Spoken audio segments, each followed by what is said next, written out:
And I think about, okay, what was the last like new technology or software that came out that I actually went to my family and said, you guys should be using this. It's really cool and it'll make your life better. That's a good question.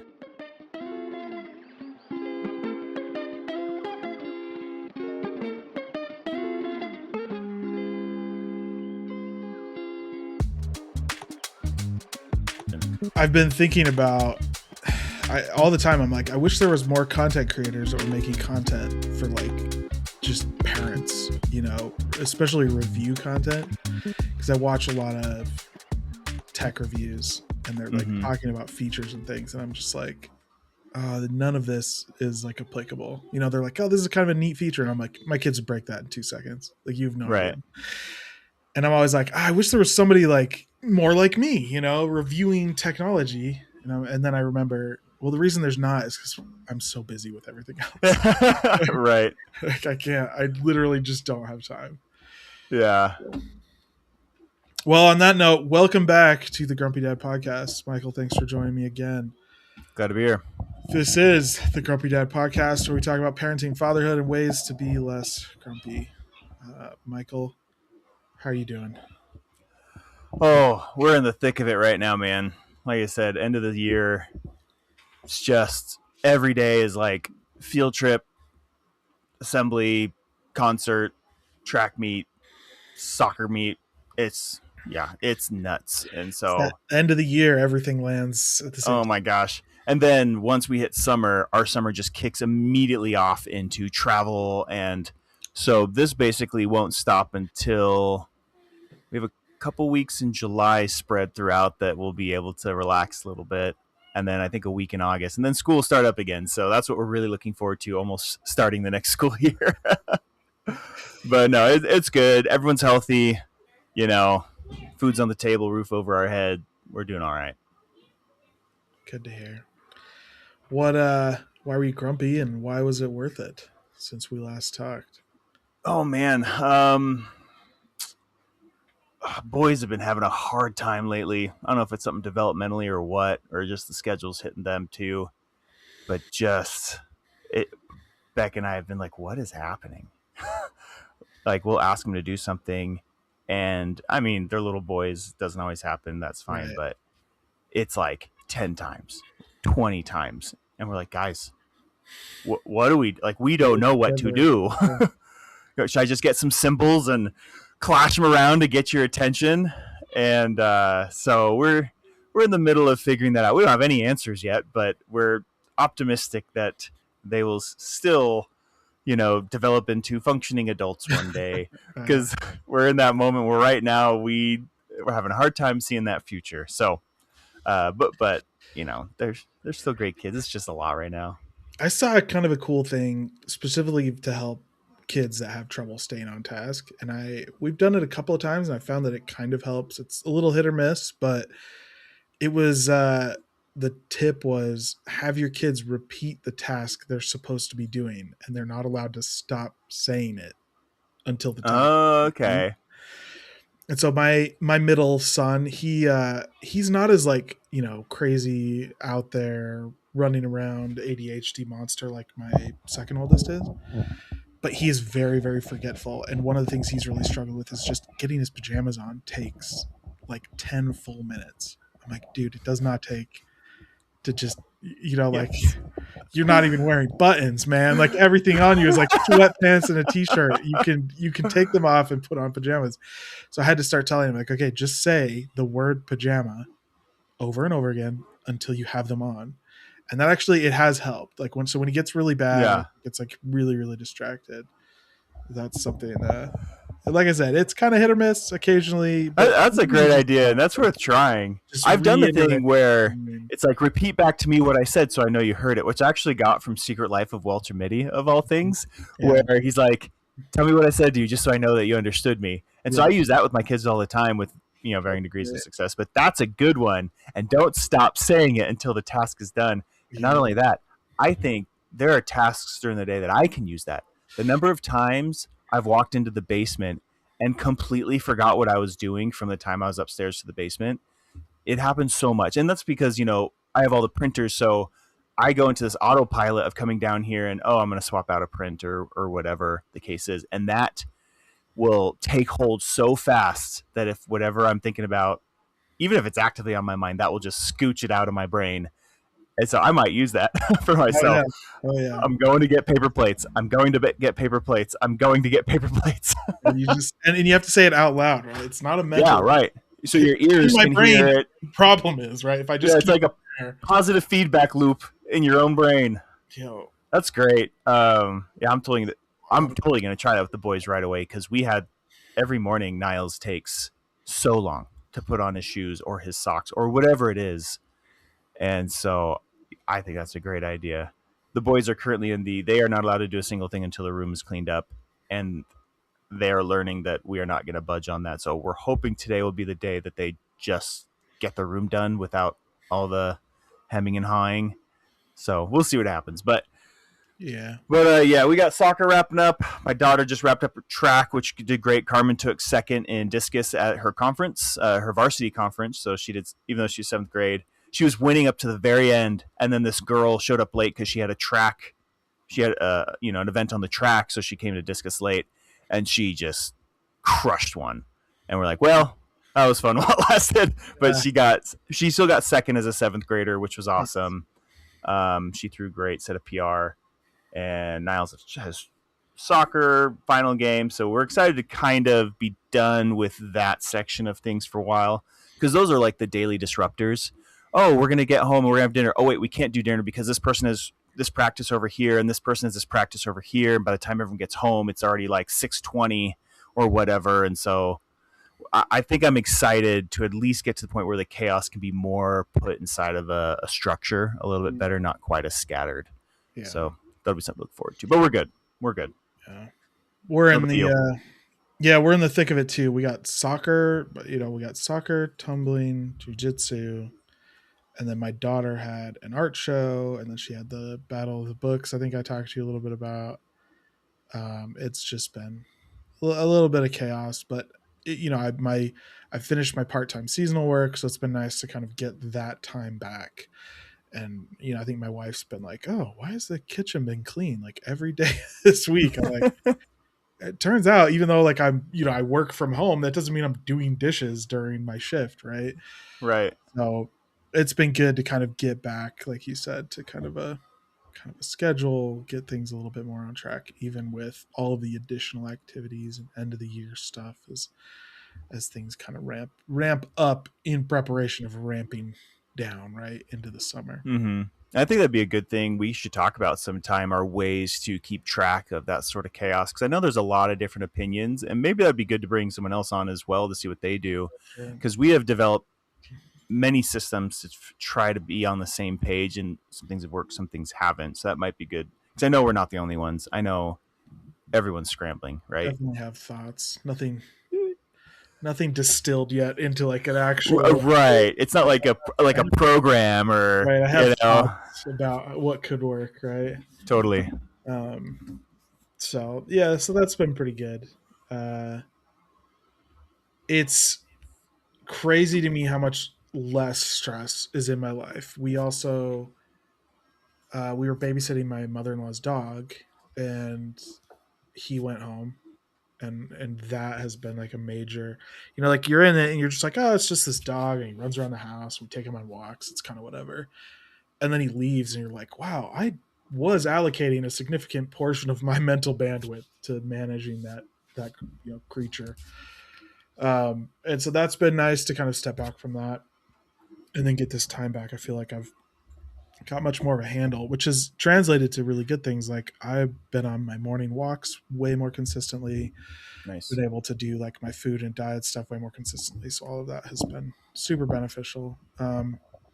It was kind of neat. We went to the park on Wednesday. There's a group in our neighborhood of mostly stay-at-home moms, but I got invited because, Nice. and we all took our younger kids to this little park in the neighborhood and let them play for almost an hour.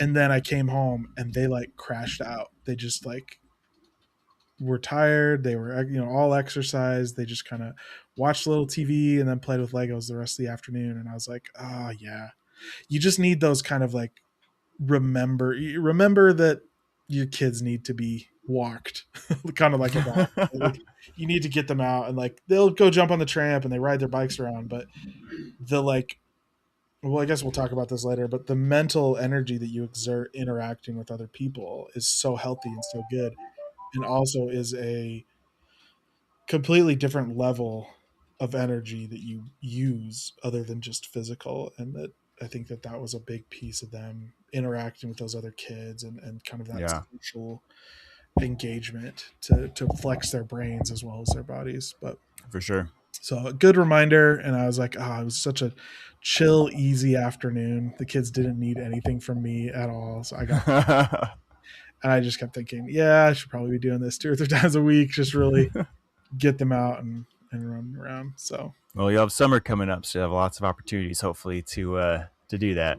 that's the plan. We'll see. We actually are planning.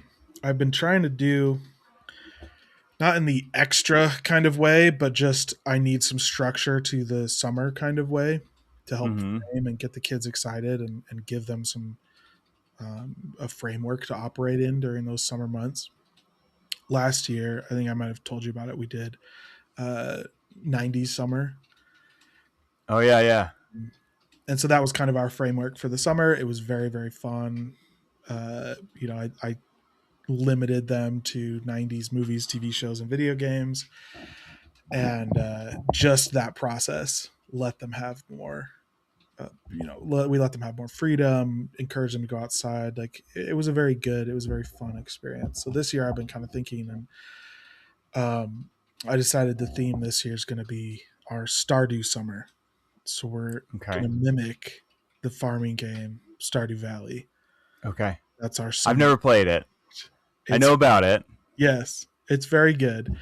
Um, so at the core, I was like, well, we should do a little garden, plant some plants, and let the kids take care of a garden. And so that's kind of going to be the main thing that we work on.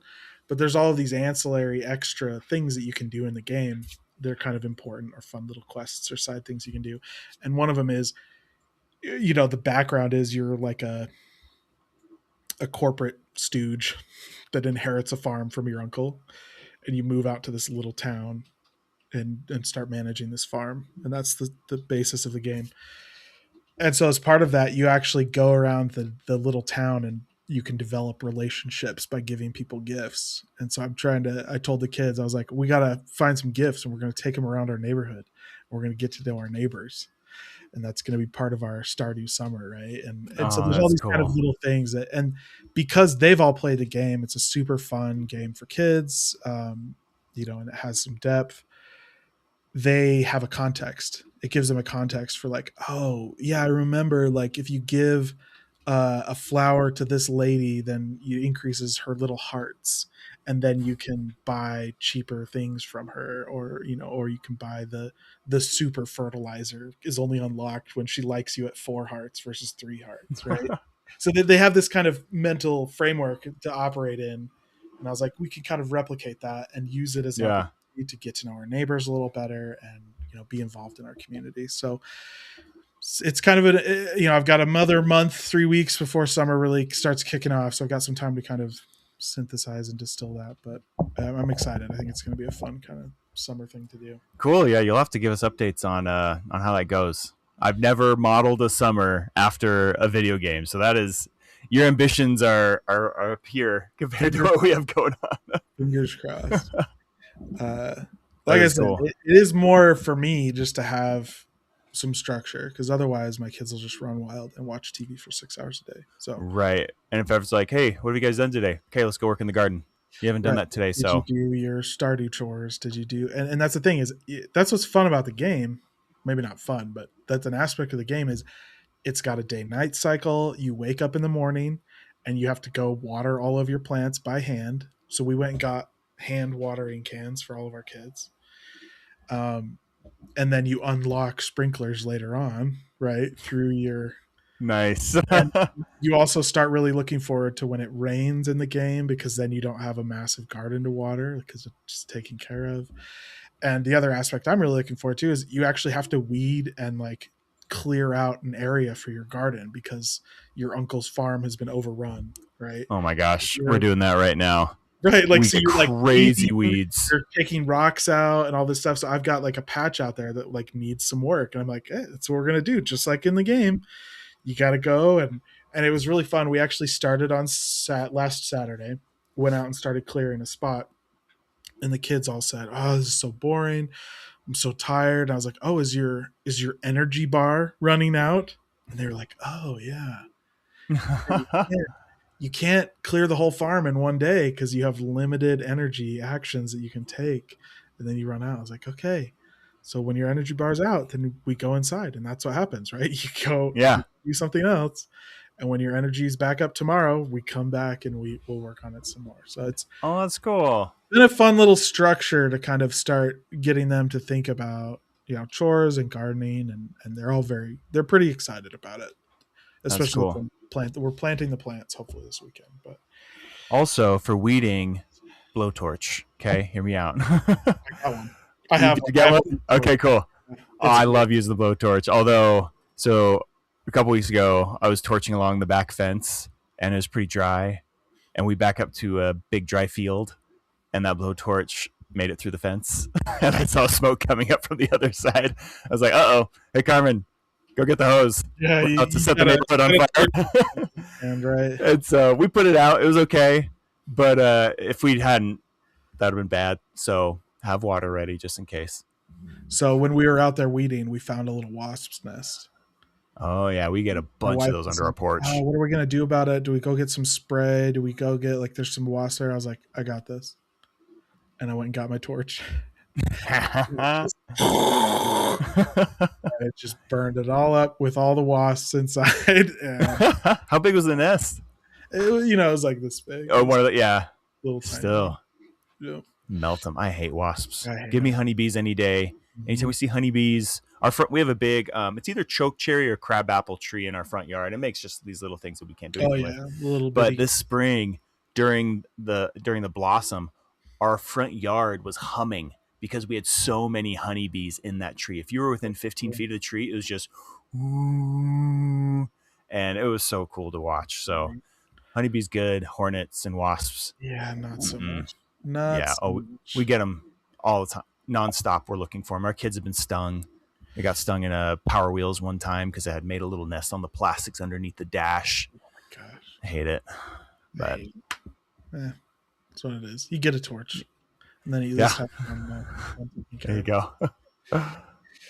Cool. Well, this week I wanted to take some time to talk about kind of digital health and screen time, and specifically as it relates to parents. Actually, I think Yeah, we talk pretty frequently about how to monitor and um, figure out screen time for our kids. But recently, what I've been kind of more aware of is my own personal screen time, how often I spend on my phone. And I keep seeing studies and things coming out talking about the absent parent phenomenon or problem. That parents are frequently like, oh, yeah, I'm with my kids all the time, but they're constantly on their phone doing whatever. And it's got me really to start. I'm not at a point where I feel like I've fixed my habits, but at least I'm noticing. And it is even that step has been pretty stark of saying like, oh, like I personal inventories are tough. They yeah, are tough, no matter because what you the think you subject kind of have is. a handle on it, and then you say like, okay, well, I'm going to pay more attention this week. And you start paying attention, and it's like, oh, this is bad. Like this is really bad, and I'm on my phone all the time around my kids and constantly distracted. Um, so I want to just kind of talk about that. I've been reading this book called Digital Minimalism by Cal Newport, and it's really kind of brought some light to the way that I think about technology and its use, and specifically social media, and how those things kind of interact with my life and how they affect my kids. So I thought that would be a good topic for Yeah, for this week. I mean, this topic, especially with AI, will only become more relevant. Right. Like, this is an exposure, a risk exposure that we have as a society that has not been adequately addressed. The only thing that's actually happened is some companies get a small slap on a wrist by the FFA. FFA? who manages that stuff? Whoever I, sues Facebook for privacy yeah, stuff, they pay $500 million, which is actually probably not even that, $100 million, which is like nothing to them, and then they just continue on with their practice. Like that's been the national and on a world stage for the most part response to this stuff, and it's just getting worse.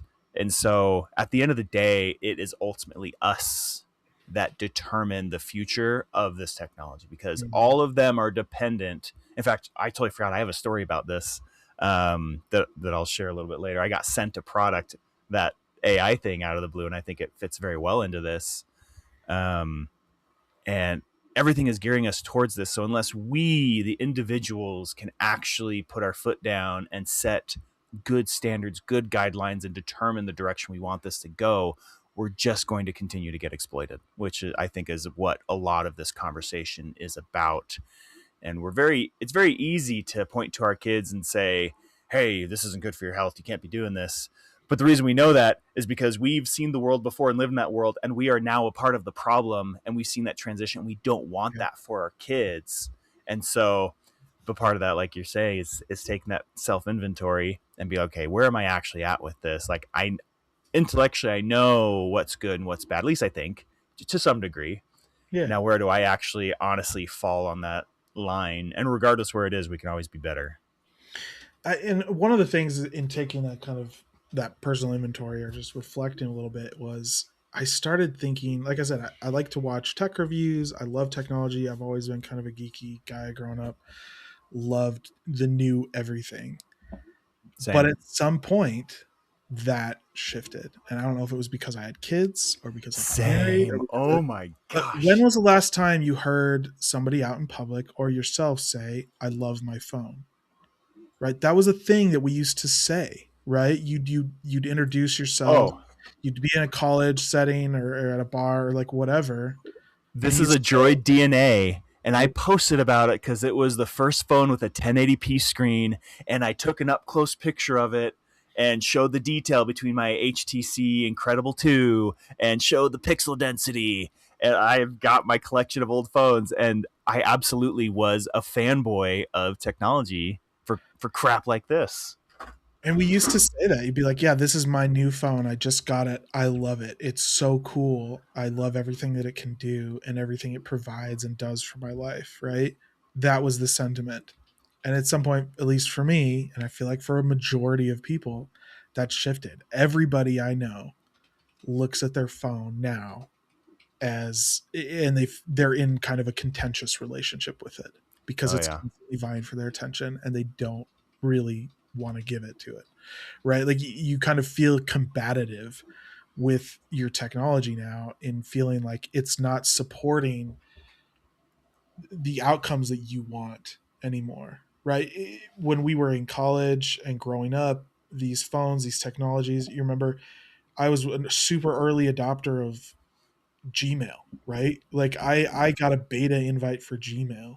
I had a Palm Pilot that I thought was the coolest thing ever, right? I mean, we've had these kind of discussions of technology was this new interesting frontier that we were all It was exploring like in. this balance of novelty and functionality. Like there was functionality that Mhm. in a way felt like it improved our life, even if it was just entertainment. I think it was my senior year, I got an iPod video, like a 32 gigabyte iPod video, and which was like a big deal because, yeah. And I sideloaded The Office season 2 onto it, and so I built a little mount in my car, and I had an aux cable going to my stereo. And when I would do cross country, not cross country, but I'd drive from like California to Utah or whatever, Yeah, I would listen to the second season of The Office, which I could never do before. right, And so it was the novelty mixed with, there was some like, this was great. right. And that has, I am burned out on that.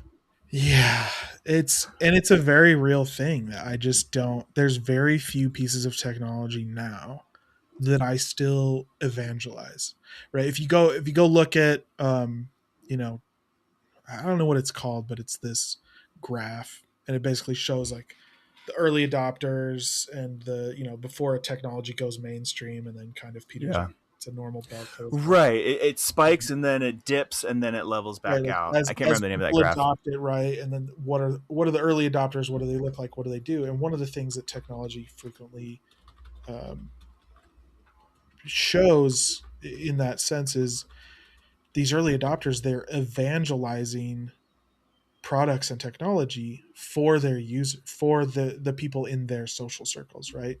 And that's what promotes adoption into, the normie, for lack of a better term, right? um, so that it reaches the general public and becomes something that they can use.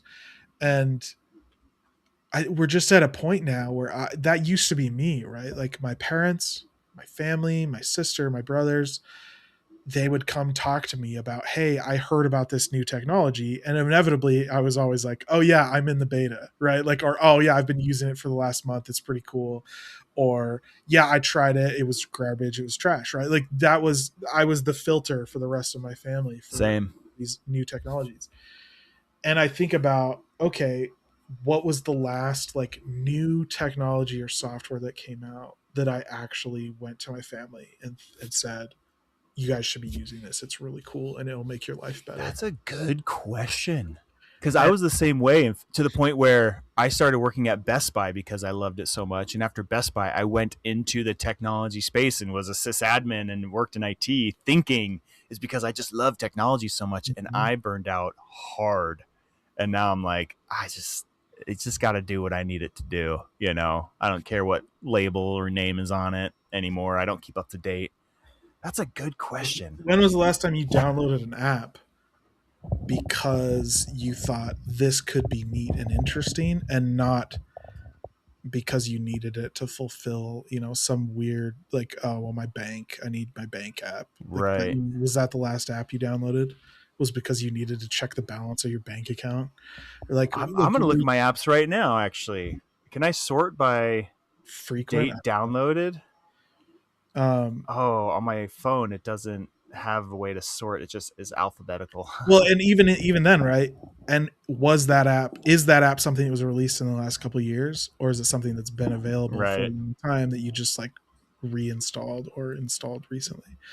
Yeah, all Uh, my apps are companion apps. I'll get something that requires an app to go with it, right. and those are my download apps. It's just a requirement to interface with a physical thing. Um, so like the last real app, my last new app that I've never downloaded before, because I uninstall and re-download stuff a lot.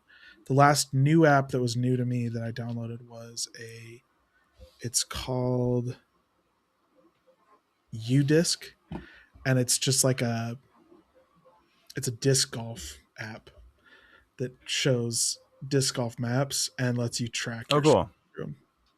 Yeah, And I've got one of those for regular golf called and 18 Birdies. well, and the only reason I downloaded it is because there actually is the community aspect of it is not it's not like a social thing. It's they provide resources so that you can be um, a force in your community for promoting disc golf and uh, Oh, that's cool. community events to make sure that disc golf courses remain maintained and built. And so they kind of give you like a Yeah. local, there's something, it's basically like a local page that's like, hey, in your area, here are things that you could be doing to maintain your disc golf courses and the people you need to talk to make sure that that funding stays in place and stuff. And I was like, that's cool. I like it enough. I would download that just to have, that information. Well, and in the spectrum of what we're talking about here, that even falls on the side of, and it's encouraging you to evangelize something that gets people outside. So that's great, and So that's not what most apps are geared for at yeah, all. yeah, exactly. Um, so that was kind of an interesting piece of self-reflection that I was just thinking, like, the only thing that I recommend to people nowadays is cool video games that I play. There's not Yeah. software that I'm like, this is groundbreaking, this is interesting. And some of that obviously is just we are in a very mature like technological society right now. Right. And so tech has become very ingrained into every aspect of society. And so new software isn't as revolutionary because there's always somebody, at this point now, it feels like there's always something it's either replacing or that there's a lot of other offerings that do the same thing. Right. And I get that, but it's still, it comes from like a nostalgia piece for me that I'm like, oh man, remember Remember the good old days? And Oh, things oh yeah. were interesting, and the internet was this wild west of information Oh, I and remember the moment I discovered that the internet could provide actual information. And I don't have a great memory, but this one stands out to me. If you mind, I'll share it real quick yeah, yeah, because I think it contrasts compared to the information we have access to today. I've probably already asked Google with my voice, computer, analyze it, like 20 questions, maybe not 20, but several things today, and it just fed me information. hmm But I remember I was at my friend Ben Adams' house, and I was having a sleepover at his house, and we wanted to sneak around. We're like, man, we want to be ninjas. So I don't know, we're probably like 11, 10 or 11 maybe. yeah, So this yeah, has been 90, 98. sure, And he's like, oh, well, let's just go look that up. And so it's pre-Google. So I don't remember what search engine you use, Ask Jeeves or something. yeah. And it was like how to be sneaky. And we found this web page that, how to be sneaky. But then when we read the tips, we were both like, oh, these are like legitimately really good tips. It was like there's probably spots in your floor that are louder than others, so learn those spots so in the future you can perform reconnaissance and not give yourself away. Wear thicker socks, and you can shuffle your feet. And I remember getting like an answer to our question from the internet, and that was so distinctive in my memory, and that has become so diluted where it's almost valueless at this point. Mhm. I learn something, I get the answer I need for that moment, and then it is gone. I do not hold on to that information anymore. So anyway, I was reading an article, and it's hard to put a value on these things because yes, it is valuable to have answers to your questions faster, but on the same, or on the other hand, so there's this article talking about bar questions and like, I wonder if anybody's done this, or what's the record for this, or what's the capital of whatever. And they were talking about the mental and personality affecting situation that is, to then put that question to the back of your brain and just sit with it for a while. And that often this was specifically talking about the interpersonal relationship aspect of this, where you would get into an argument with a friend, somebody that you know and you care about, but you would have a disagreement, and then you had to sit with that disagreement for days until the answer came out. And the article was just saying that was probably good for us as a society, right? Like, to have a disagreement with somebody and not immediately have it answered, solved, and like, you have to process that. You have to sit with yeah, that. you have Am to I right? engage. Am I wrong? And then later on, right, the delayed gratification, you have to go seek out that information to bring it to the next time that you see that person, and then reignite that debate. And it lets things cool off, it lets things Yeah. escalate, like the ebb and the flow. All of these things are aspects that we kind of lose when you can just pull out a phone and immediately find the answer to anything you need to make your And that point. makes total sense. And it goes against everything that I feel I want to I know. know. I want to know right now. I want it settled and I want to move on. And yeah, I've never even heard of that perspective before. That totally makes sense, that it's part of the grind. That's actually something I listened to this morning about how so much of our joy is found in a struggle, and when things are just handed to you Mhm. and there's no struggle, you end up having a lack of joy. Right. And I think that nuance can be found in all these, all those types of situations. And I think Yeah. technology is a great example of that. This thing that brings us happiness. We can be watching the funniest stuff nonstop, and yet we're miserable, right? Yeah. And that's something I actually wanted to get into a little bit later about, kind of working for your entertainment Yeah. It gives you a sense of accomplishment that's tough to find other places. and appreciation for it. Mhm. It's more enjoyable. So I really, in this book, one of the things that Cal Newport talks about that I just wanted to touch on is he talks about how the current addictive, not the current, the prior addictiveness of phones and social media was kind of an accident. that this isn't even like, essentially, that, when Zuckerberg was building Facebook, he wasn't trying to make it addictive. He wanted it to be cool and interesting and useful. He And just to wasn't connect trying to people. make, right, to connect people. He wasn't trying to make an addictive piece of software. And that's the foundation that we kind of, start from, that it was addictive on accident, right? Like, it was so addictive and it wasn't even on purpose. And how much more addictive have these softwares gotten on purpose, right? With deliberate intent to engage, create engagement, and to drive screen usage as their metric of value for these software companies. And it's such an interesting idea that, Instagram, social, Facebook, TikTok's a little bit of an exception because I feel like from the get go that was Oh supposed to be yeah, what it is. Uh, especially the American version. yeah, yeah, yeah. Uh, so it's such an interesting idea to think, man, it was addictive on accident, and then it got worse on purpose, Well, that's and the life that's what cycle of a we're kind number of, of economies, right? right. Something is discovered by somebody accidentally finds gold in a stream in California, and then what happens? It gets exploited out the wazoo for money. People discover that there is this thing that people want, and oh, now we can take it to the next level and exploit it, Yeah, and we are absolutely in the depths of that, to the point where it's hard to imagine where we even go from here. Like, yeah, how much worse can it get? Ready Player One, where we're just always in VR. yeah. That failed once, but maybe it'll come back around, and this time it'll land. So I guess my question for you is, what did you? Because my what I've been, again, in this self reflection of this, I've been thinking, okay, if I wasn't scrolling Instagram Reels right now, what would I have been doing before this was, you know, released, before Yeah. this thing?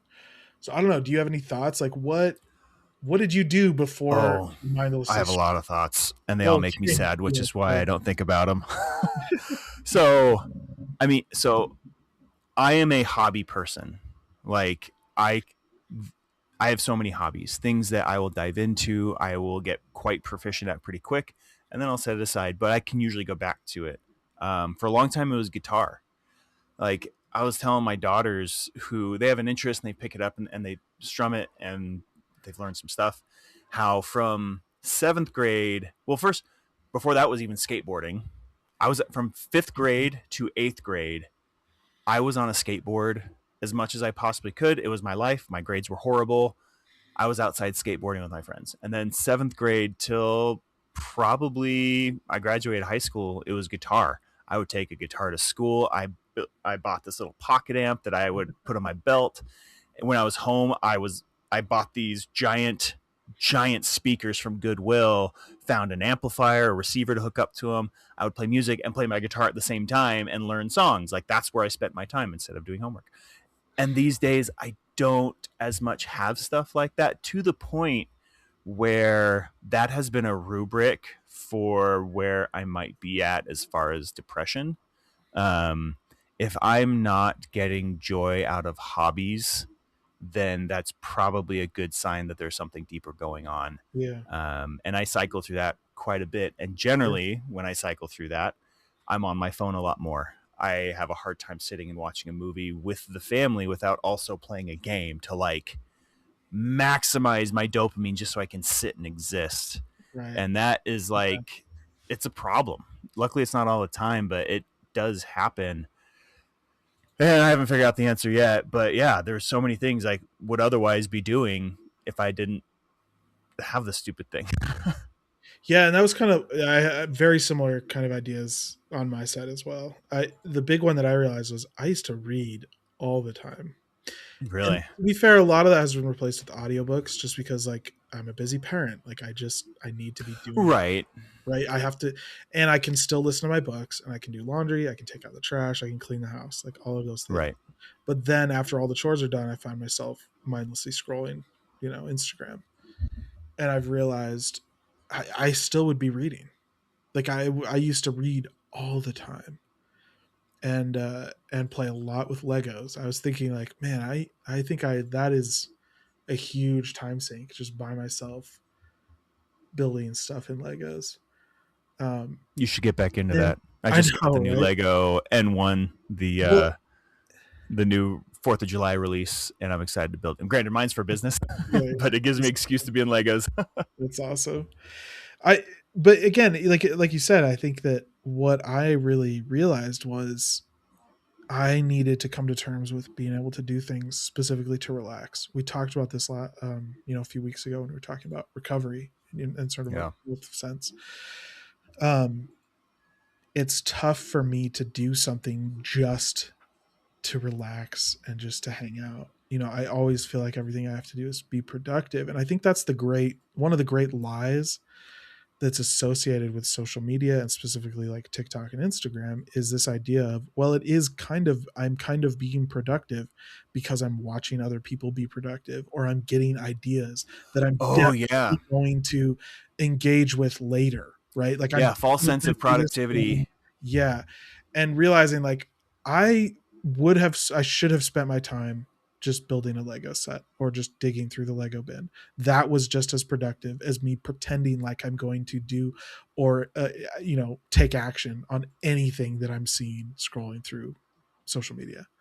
Yeah, and that's a whole section of social media that hijacks people, that sense of productivity. I very much love those gardening videos where the guy gets it's a overrun yard and he's like, I'll do your Mhm. yard for free. Yeah, Like I will watch that beginning to end. But we are not the first generation to have that. This is just a new way to satiate that feeling in a way that keeps us from doing something productive. sure. Because I know older generations where for them, coming up with that initial idea and drawing up the plans and all that hits that accomplishment center the same way these do for us without actually having to accomplish anything. And Yeah, so it's always been hijacked, but now it reaches inside our homes and we're just fed over and over again. yeah. So I think that for me, one of the things is recognizing, hey, I don't think like this isn't actually productive. First off, right? And recognizing this is just for what it is, which is just to melt my brain for a little bit after a long stressful day, and maybe that's okay. Yeah. The other thing I've realized is that you have to take a look at the journey we got here of entertainment devices and things building to one of the most addictive experiences that the human existence has ever provided, which is scrolling through TikTok or Instagram Reels. And then to not try to go back to the beginning in one swoop has been really key for me. But rather to say, okay, what was before this? What did I do on my phone before this? And that was, well, you watch YouTube, or which is slightly less, or you just play like dumb little games. It's like, well, so is that, and I'm not saying that those are necessarily better things, but I'm saying in the process of scaling back, you have to kind of say, like, well, I used to just play a really dumb tower defense game on my phone for hours and hours. Is that better than scrolling Instagram? Maybe just a tiny little bit. And maybe Yeah. that's enough just to say, but if you can just fix your There's a dopamine, little less poop in those brownies. yeah, like, just kind of bring it back, dial it back. And that's what's kind of led me to realize, like, oh, I really enjoy video games. I love playing them, talking about them, engaging with them, and replacing mindlessly scrolling, uh, AI slop and brain melting stuff with a structured video game on my Steam Deck. I do feel like that's better. I feel like that's better for me mentally. Yeah. It's better for me socially. It's, my kids engage with it better, right? Because if I'm playing a video game that I've self-selected from my library of games, I'm not as worried about my kids coming and looking over my shoulder. But when I'm scrolling Instagram, Oh yeah. I have no idea what that next reel is going to be. Or what That's why ad it's pops up addictive, right? Like, or that's why I want to. That's why I want to swipe to the next is see what's next.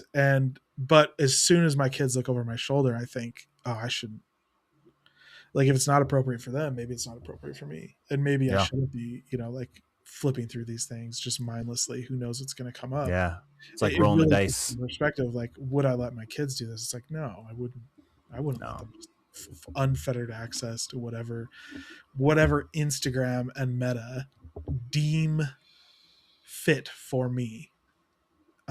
Which kind of leads me to my next point, which is one of the things I've kind of realized is I don't want my technology to be proactive anymore. I want my technology to be reactive. I want my technology to react to inputs from me, the user. I don't Yeah. want to propose or give me any information that I didn't ask for. And that's been kind of a mental shift for me as I think about my digital consumption and my relationship with my phone and technology. What are some examples of that you can come up with? Because I think of, there are some things where, like my calendar, right? Sure. It'll tell me stuff that's going on, and that's a very specific thing I've had to do. Um, but like, what for you? What's a good example of I that? think that, well, so like you said, I think that there are exceptions. I won't say I'm not a huge fan of blanket statements in just about anything. So I think that there's exceptions because obviously if you set an alarm on your phone, that is one of the more useful things, right? When Google Maps asks me to upload photos of a recent place, I think I don't need to be doing that. You know, Yeah. like that's not what I. And I get that Google wants that information. I get that it can be helpful. That, and I appreciate other people who upload photos of locations to show what it's like. But when Google prompts me, I think I don't. You don't need to be asking me that. You know, like think about how, like, if you just take a step back and say, this multi-billion-dollar organization has requested you to upload a photo that you took of a private moment in a public space so that other people can see it. Yeah. It's like that's that's bonkers, man. Like that Yeah. is It's nuts. very dystopian. And think about that with a lot of the apps. You know, I think messaging, right? If I get a message from somebody, sure, you can send me that notification. But I absolutely detest when news, social media, other apps send me a notification and say, "Hey, we made a list of things we think you might like. Why don't you Yeah. come check them out?" It's like, no, I didn't ask for that. Like I'm the owner here. I'm the human. Don't tell me what I need to do. Right. Don't tell me what I think, what you think I'll like. You know, I get very antagonistic, and it's a conversation I had with my brother. He's the one that kind of like put me on this space. He just said, "I don't want," because that's what he said. He's like, "I'm tired of my technology telling me what to do with my technology." I'm like, no, I'm the human. I'm the person here. I will tell you when I'm ready to use your app. Right. I will tell you how I want to use your app. I'm done with you sending me information that I didn't request, that I don't want, that's not relevant. And that's what all these tech companies are striving for. Is they're like, well, we want it to be relevant, we want it to be important, we want these notifications, these things. It's like, no. If like I'm just at a point in my life, and maybe it's just this phase or where I'm at. It just feels like I want my technology to react to inputs again and not prompt me anymore. Like I don't need additional help engaging with it. I'm trying to pull Yeah. back engagement.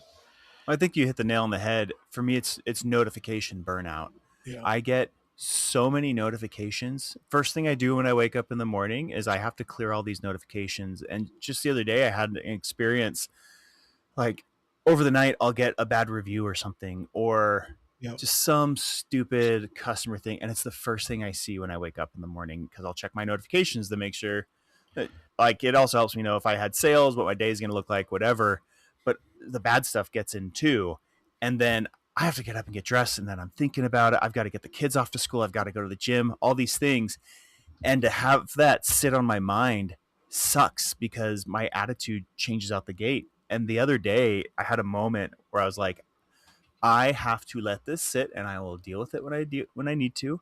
There's no gun to my head that this has to be taken care of right now, and I will get to it when I get to it. And I did, and it was great. And that is not a muscle I'm used to flexing, and so it's definitely not built into me yet. It happened again, I think, yesterday morning, and I'm trying to be better about that reactivity. And, when you have customers reaching out to you, you definitely feel, and you have ownership over it, you definitely have that feeling of like, I need to resolve this right now. Sure. And I'm very bad at that. I'm very, very bad at having boundaries around that. Because I feel awful knowing that there's somebody that gave me a 1 star because of a misunderstanding, and someone else might see that. My mind just builds a scenario where it's going to tank my business, and I hate it. But yeah, the notifications. I mean, I even during our talk, I have message from a client, missed call from a client, 2 emails from my daughter on 2 different apps that send me the same notification for those Yep. emails, Yep. my Those Gmail are app and my brutal. Fairmail app. Yep. Etsy, hey, this person favorited an item. Parent Square for my kids. Google Photos. 5 years ago today, look back at May 8th. And Well, then it's so AliExpress. innocuous, right? Like they're like, you're like, I guess, but it's like, that's nice. Photos That, I'm a little bit better with like, you kind of give them because away, but at the same time, they kind of get lumped in because it's like, but everything else, it's just, it's all once that overwhelming. door is open, though, they're not going to self limit how much, because right now we're in an economy of attention, an attention economy, Yeah. right? It's all about how much can I pull eyeballs towards my thing, to the point where it was interesting lately.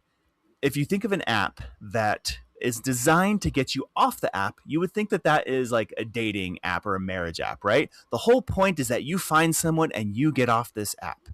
But there's been all these studies recently that show that all these dating apps, the goal is to not get you a partner.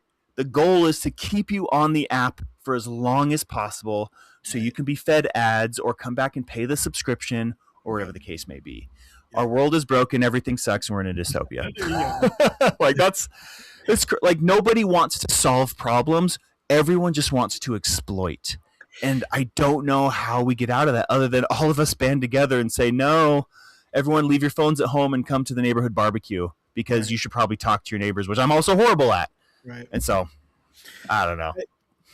I one of the best examples of this, not to go so doom and gloom, but we talked Oh, about, let's go there, man. We can pull yeah, ourselves out of it, but let's get to the bottom. the productivity aspect, right? Of like, oh, well, watching other people be productive, and like, oh, that's a cool project. And one of the things that has been a very like stark realization for me is the save function on Instagram for Reels, right? Like they provide a tool, and I was in the software space, so I understand a little bit about how the development and how UI and these features and things get built. Mm-hmm. And the save function is purposefully gimped. It exists, but without any additional thought, right? You can save things and you can save them into categories or folders. And they have one additional feature where you can save things with another person, like a girlfriend or a spouse or a buddies, right? You can create basically like a group chat of saves. That's it.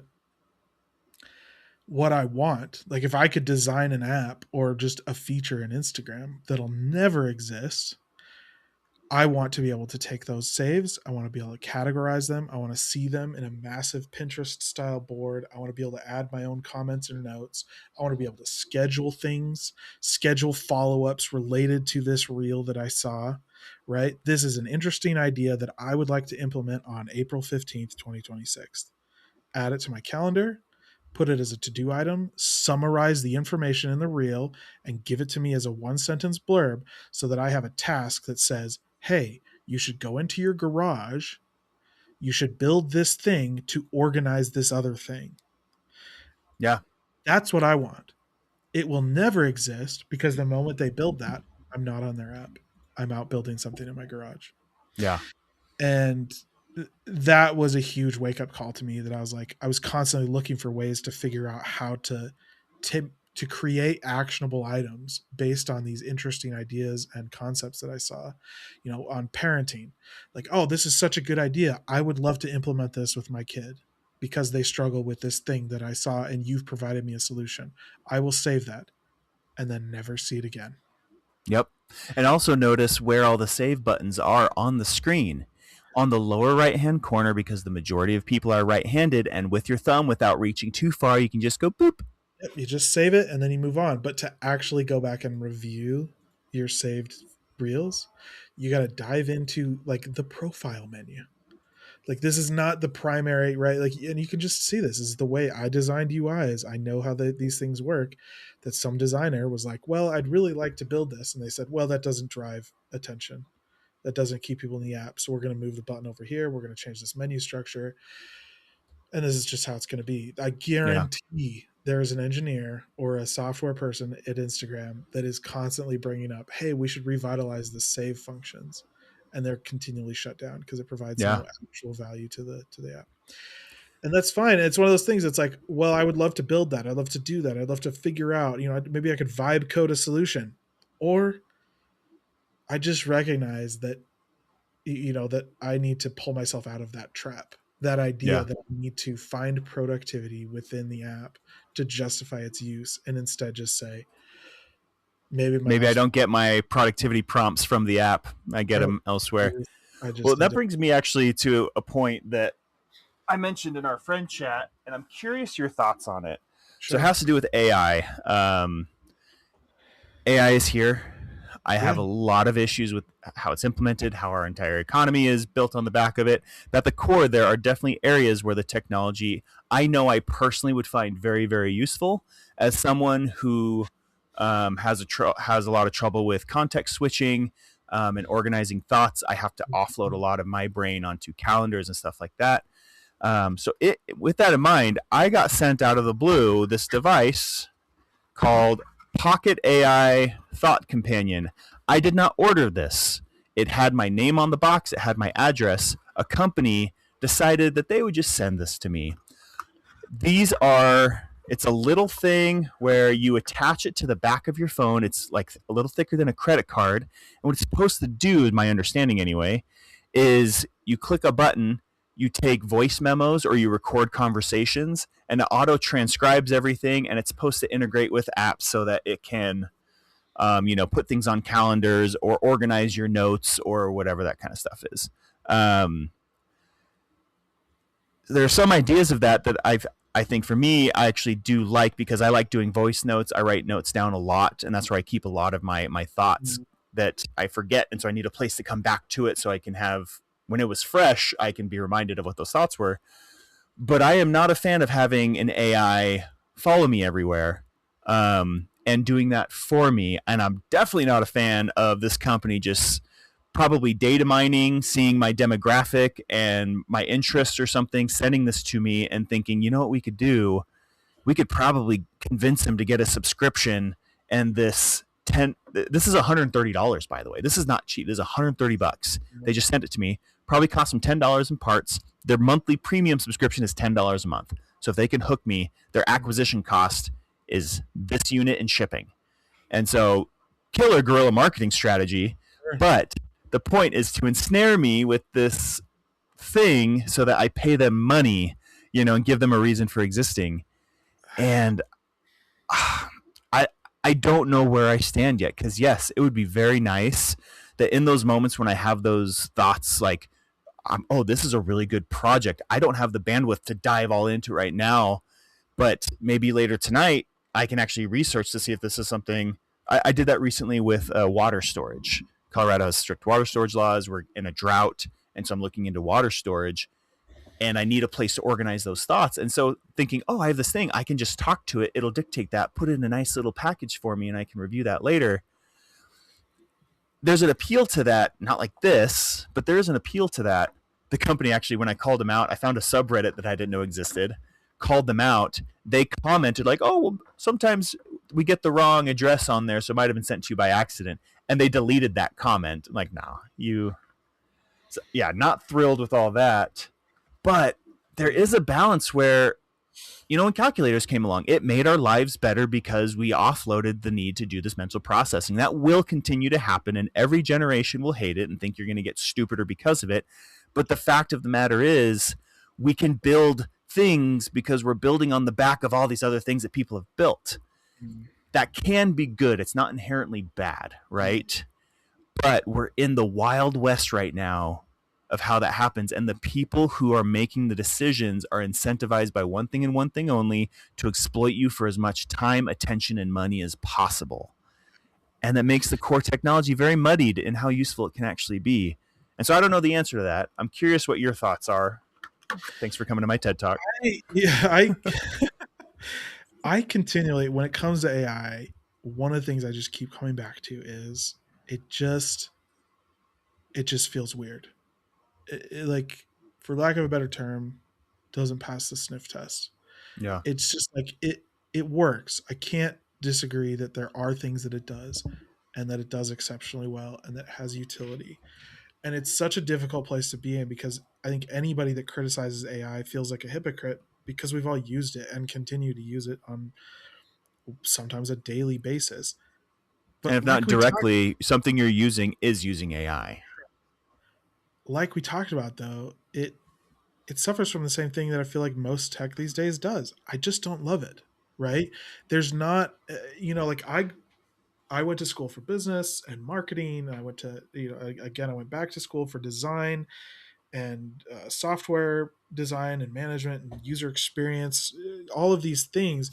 And they talk about in all of these aspects, creating products and experiences that delight users and make them want to come back is a sound business idea, right? That's what it comes down to. As part of my education, we had to, in one of my classes, we had to create a business plan, propose it to a group, a board of directors comprised of professors and professionals around the community, and they actually invested like 2 grand into a business idea of me and 5 or 6 other students in the class.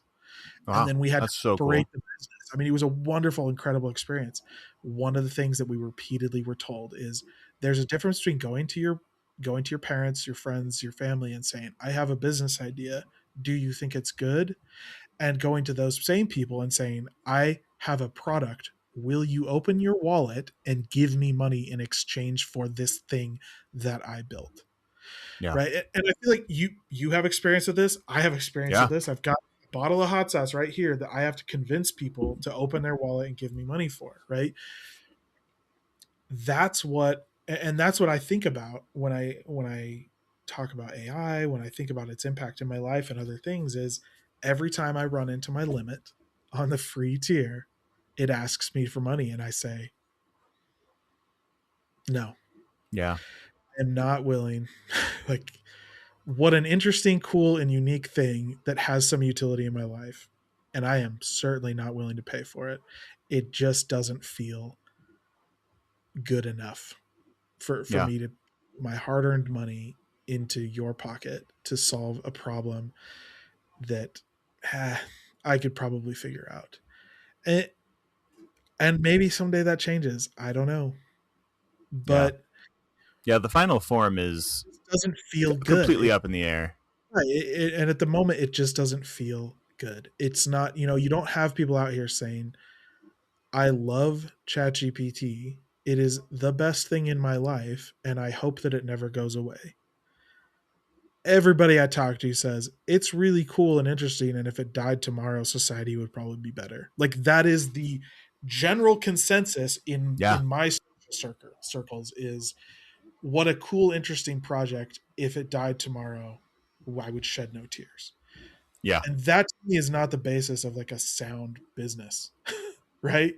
Yeah. Like, That's a think great about, point. and so until that changes, until people feel like there is value beyond what it currently does and can produce, I just don't feel like it's has a bigger spot in my life or the life of my children and my Yeah. family. So like, I kind of talked about, like, I get frustrated that there's not reviewers out there that are talking about the ways that these things impact people with kids that are 3, 4, 5, 10, 15 years old. You get all these tech reviewers, and I listen to these podcasts, and it's like, oh, cool. I love hearing about the new things that they're experiencing, new phones, new technologies, new products. And then I feel like they miss out on this other piece, which is I will never purchase this thing because the people developing it have not thought about how it would impact my family. Yeah. And that's fine. They don't have to. Not But only I have they wish. not thought about it, they know what it's going to do because, and I know I added There's a school, maybe a school system in the Bay Area where tech executives send their kids, and it's $25,000 a year, and it's specifically tech free. Yeah. And I think I've talked about that before on the podcast. It's they know, but they, I mean, the shareholders need more money, more Yeah. money. All things at the cost of more money. They're just saying, but it does come down to the users have to say and start saying, this isn't valuable to me and I won't pay Yep. for it. And that's kind of what it comes down to, is you just have to make those value choices for yourself. And Yeah. I don't know that it will get to a level where that will impact those businesses. But I talk about with my kids. They're always like, well, can we have more screen time? Can we do this? Can we watch more TV? Can we? And I talk to them and say, if the screen time rules around chores and how long and what you can watch become more complicated than me just saying no screen time at all, then that's what we're going to do. Yeah. Right? Like I need a system where you guys don't watch screens all day, and that I can implement in a way that's consistent and I can keep up with. And the moment it becomes complicated, it's 30 minutes for you if you do this, and then you get an extra 30 minutes if it's a bonus like this. And if there's friends in the house, then you get a bonus 30 minutes per friend divided by the number of the moon and the phases of the star. Like, no, you can have an hour, and if it gets more complicated than that, you get nothing. Yeah. And that's to me the barrier that these companies, a lot of these tech companies, have to overcome, is that I'm at a point in my life where I uninstall Instagram like once a week and reinstall it just to see what my wife has sent me, or if I have a weak moment. But the reality is I'm approaching this kind of horizon where it's just not worth it. There is Yeah. no value. And they're like, well, there's still these things that it can do and it might help you with this and it could be. It's like the costs just don't outweigh the benefits enough, in kind of a grand scale, that it is costing me so much mental capacity to resist the addictive technologies or the problematic things associated with these technologies, that it's easier for me. It creates more mental energy for me just to go cold turkey. Like Yeah. there's no amount of weird tools, settings, or adjustments that you can do that's easier than just quitting altogether. Yeah. Yeah. I think that mental load makes a ton of sense. And I think it's even evident to where these companies are coming from, where the focus is this crap, right? Yep. You want to make AI valuable, have it actually geared towards research or fixing problems like our healthcare or housing, crunch the data that humans really have not been able to, or draw those connections and parallels that we can then go fact check and peer review and get that to the point where it's actually coming up with solutions. And I think that's where my current big problem with it is. It's great as a search engine for, like, it's like a library that can talk to you, right?